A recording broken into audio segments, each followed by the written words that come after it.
Hello everyone, welcome back to my channel again and this is the part 2 of economic handwritten notes जो मैंने आपको बताए हैं कि these notes are completely for your any government examination। अगर आप economics में full mark score करना चाहते हो then trust me ये notes आपके लिए enough है।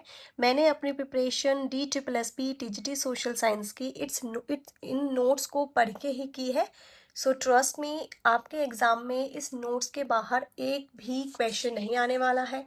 So let start with the part 2। मैंने पार्ट 1 में आपको ऑलरेडी ये कंटेंट करा दिया है, so please go and watch it. So let's start with the part 2। I have to start with then we have done till Planning Commission of India. Okay, so we'll start with the Niti Aayog. So Niti Aayog was formed in 1st January 2015। Planning commission को dissolve करके नीति आयोग का establishment हुआ था and its headquarter is in new Delhi. इसके CEO कौन है? VVR Subramaniam. And remember कि नीति आयोग जो है एक इंडेक्स निकालता है, इंडिया इनोवेशन इंडेक्स 2024 का लेटेस्ट इंडेक्स है ये। 2025 का इंडेक्स अभी प्रिपरेशन में है। सो इस इंडिया इनोवेशन इंडेक्स में फर्स्ट नंबर पे है कर्नाटका, सेकंड नंबर पे है तमिलनाडु एंड थर्ड पोजीशन पे है Maharashtra. Okay, now come to SBI, State Bank of India. State Bank of India was first formed on 1st of July 1955. Okay, when was it formed? 1st of July 1955 and its headquarter is in Mumbai.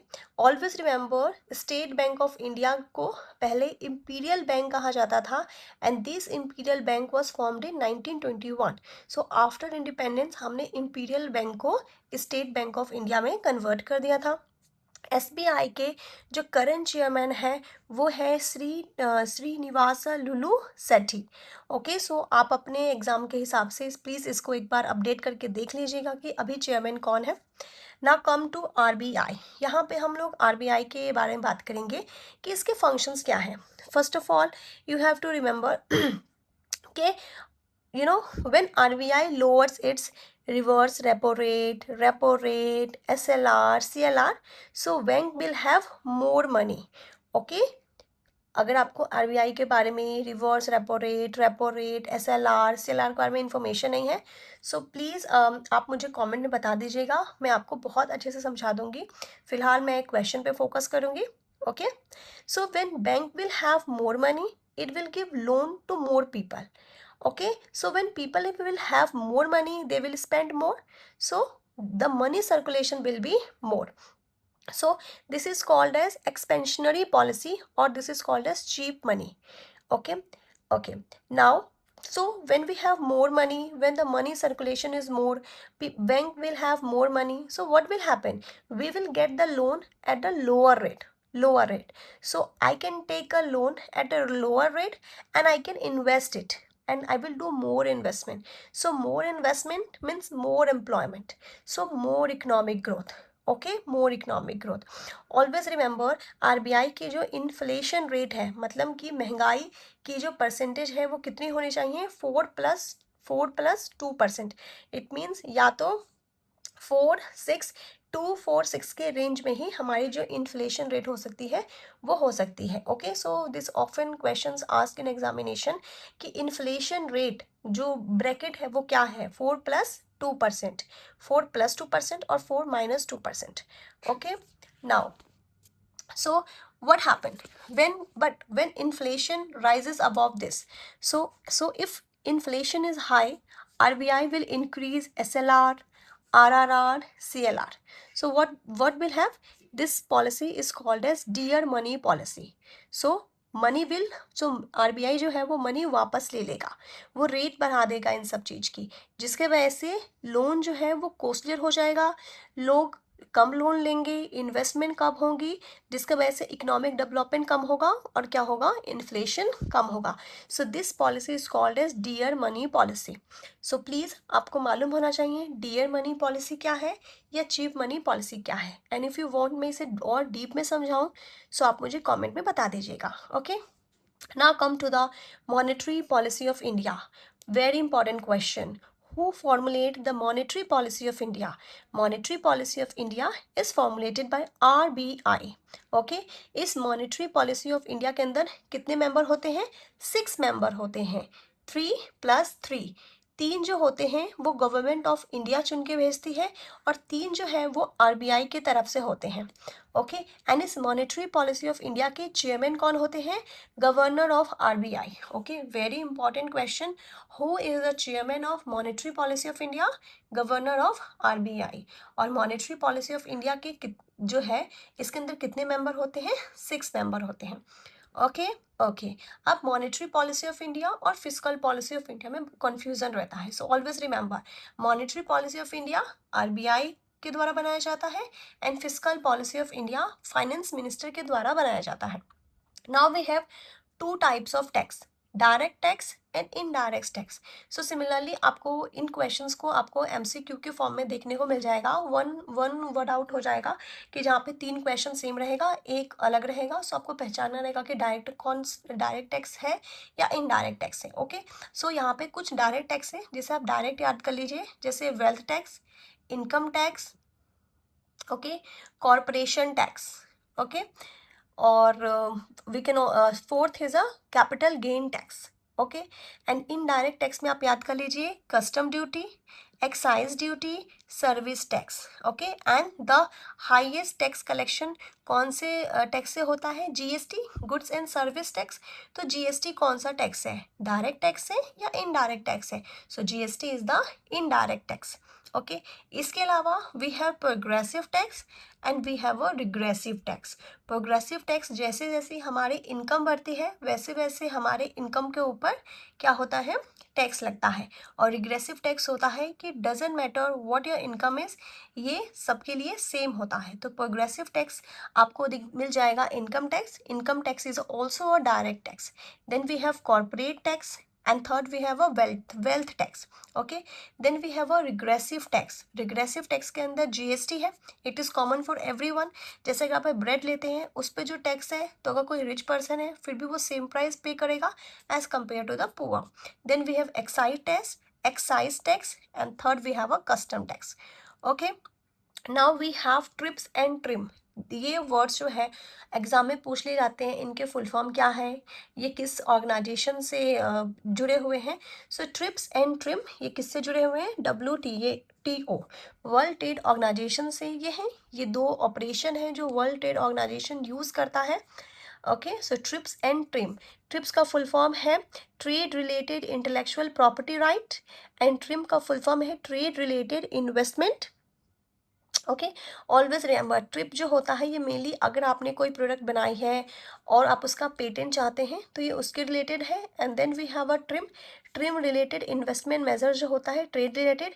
इसी trim को use करके China जो है वो dumping करता है। इसका मतलब वो चीज़ें मास लेवल बनाता है, लोकल क्वालिटी की बनाता है और फिर दूसरे कंट्री को वो क्या करता है? सस्ते रेट पे बेच देता है, जिसके वजह से उस कंट्री की जो अपनी ओरिजिनल प्रोडक्ट है वो कम बिकती है। So this is called as a trims. Okay, now अब यहीं से आता है कि WTO क्या है। सो WTO का फुल फॉर्म है वर्ल्ड ट्रेड ऑर्गेनाइजेशन एंड इस वर्ल्ड ट्रेड ऑर्गेनाइजेशन को पहले गेट कहा जाता था।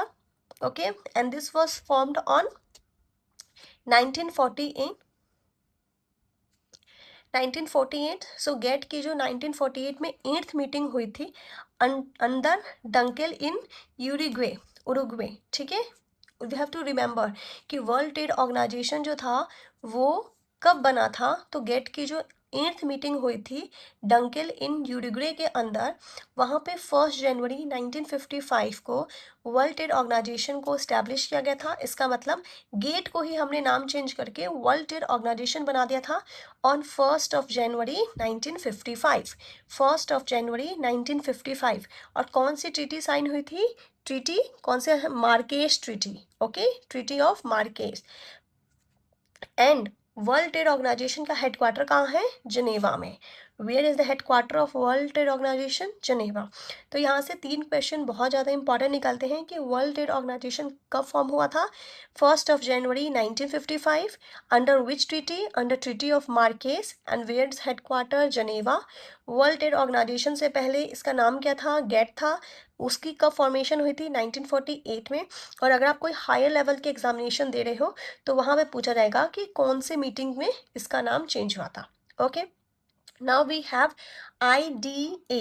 IDA, International Development Association. Okay, world bank के जो है ये पार्ट है उसका है। And what does it do?